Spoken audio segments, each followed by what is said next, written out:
नमस्कार मित्रों। आज हम पढ़ेंगे त्रिलोचन शास्त्री जी का बालमन पे आधारित काव्य अंश चंपा काले काले अक्षर नहीं चिन्हती। आप देख रहे हैं सीबीएसई हिंदी विद मथुरा दास। हमारे साथ बने रहिए। हम पढ़ रहे हैं कक्षा 11 की पाठ्य पुस्तक आरोह, जिसका यह छठा पाठ है त्रिलोचन जी का चंपा काले काले अक्षर नहीं चिन्हती।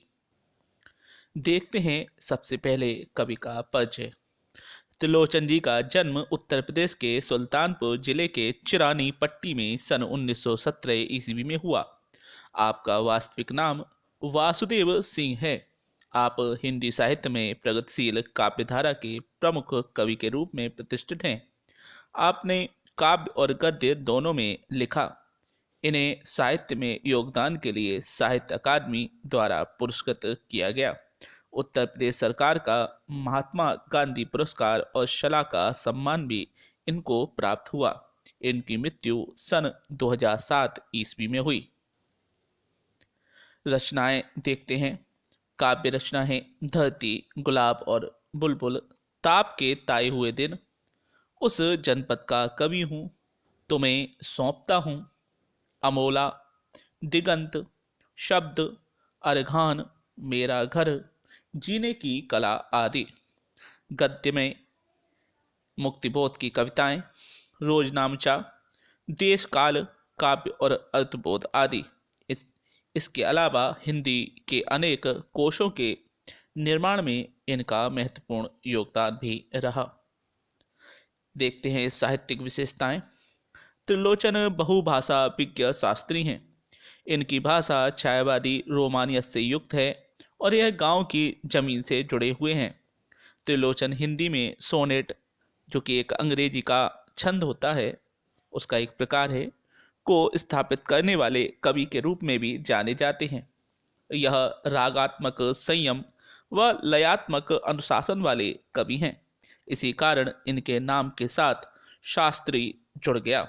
यह जीवन में निहित मंद लय के कवि हैं। आप बोलचाल की भाषा को चुटीला और नाटकीय बनाकर को नया आयाम देते थे। अब देखते हैं जो हम पाठ पढ़ रहे हैं उसका पाठ परिचय। चंपा काले काले अक्षर नहीं चिन्हती कविता धरती काव्य संग्रह में संकलित है। यह पलायन के लोक अनुभवों को मार्मिकता से अभिव्यक्त करती है। इसमें अक्षरों के लिए काले काले विशेषण का प्रयोग किया गया है, जो एक ओर शिक्षा व्यवस्था के अंतर्विरोधों को उजागर करता है तो दूसरी ओर उस दारुण यथार्थ से भी हमारा परिचय कराता है, जहां आर्थिक मजबूरियों के चलते घर टूटते हैं। चंपा अनजाने में ही इस शोषण व्यवस्था के प्रतिपक्ष में खड़ी हो जाती है, जहां उसके भविष्य के लिए उसके मन में अनजान खतरा बना हुआ है। इससे पता चलता है कि तात्कालिक ग्रामीण समाज में पढ़ाई को कोई महत्व नहीं दिया जाता था। पढ़ना लिखना उनके लिए महत्वपूर्ण न था और वे अनजाने में ही अपने भविष्य को अंधकार में डाल रहे थे।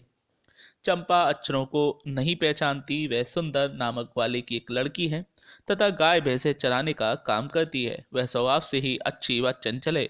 कभी वे कवि की कलम चुरा लेती है तो कभी कागज। कभी परेशान हो जाता है। कवि के दिन भर काम करने पर वह कहती है कि दिन भर क्या लिखते रहते हो, क्या यह काम अच्छा है। कवि ने चंपा को पढ़ने का महत्व बताया, गांधी जी का उदाहरण भी दिया।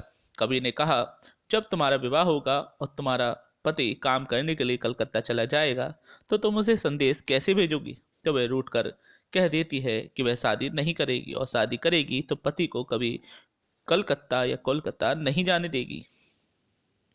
तो अब देखते हैं जो पंक्तियां हैं। सबसे पहले हम पंक्ति पढ़ेंगे, फिर उसका प्रसंग और फिर उसकी व्याख्या।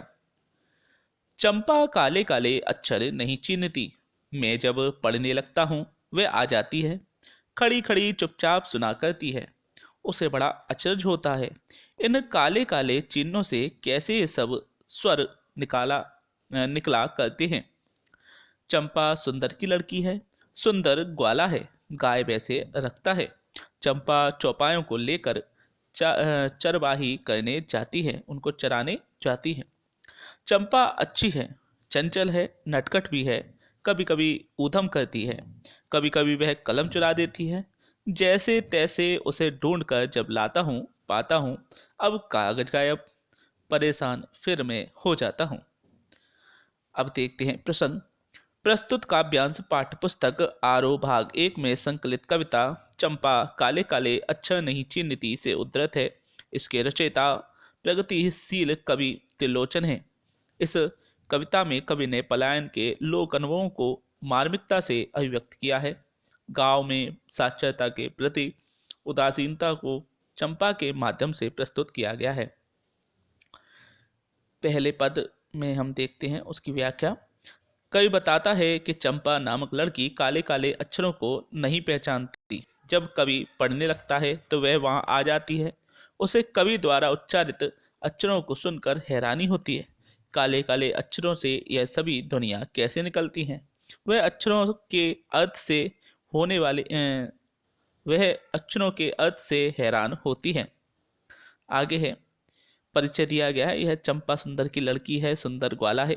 यहाँ से कवि चंपा के विषय में बताता है कि वह सुंदर नामक ग्वाले की लड़की है। वह गाय भैंसे चराती है। वह स्वभाव से अच्छी व चंचल है। चंपा काफी शरारती भी है, बहुत सारी शरारतें भी करती है। कभी वह लेखक की कलम चुरा लेती है तो कभी कागज। कभी चंपा के सवालों से परेशान रहता है। आगे चंपा कहती है तुम कागज ही गोदा करते हो, लिखा करते हो दिन भर। क्या यह काम बहुत अच्छा है? यह सुनकर मैं हंस देता हूँ।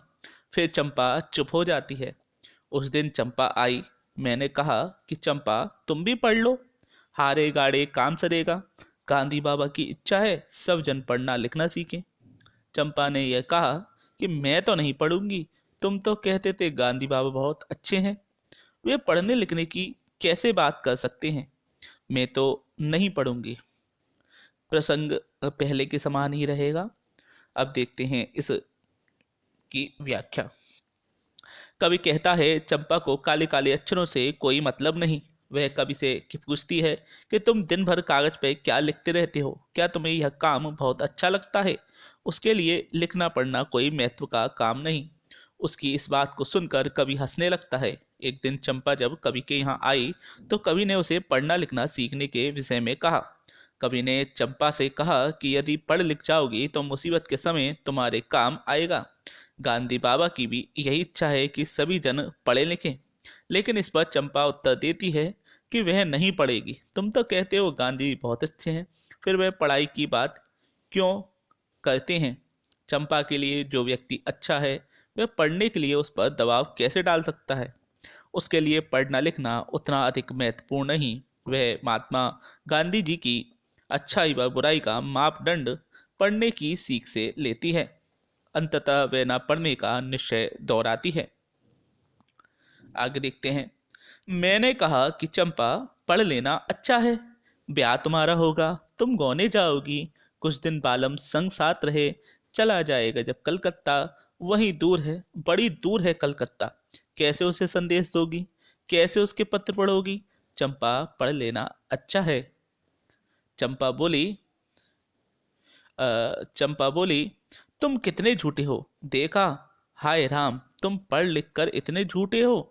मैं तो ब्याह कभी न करूंगी, और कहीं जो ब्याह हो गया तो मैं अपने बालम को संग साथ रखूंगी, कलकत्ता में कभी न जाने दूंगी, कलकत्ते पर बजर गिरे।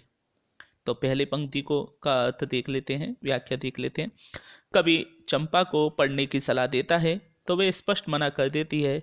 कभी शिक्षा के लाभ उसे गिनाता है कि तुम्हारे लिए पढ़ाई लिखाई कितनी जरूरी है।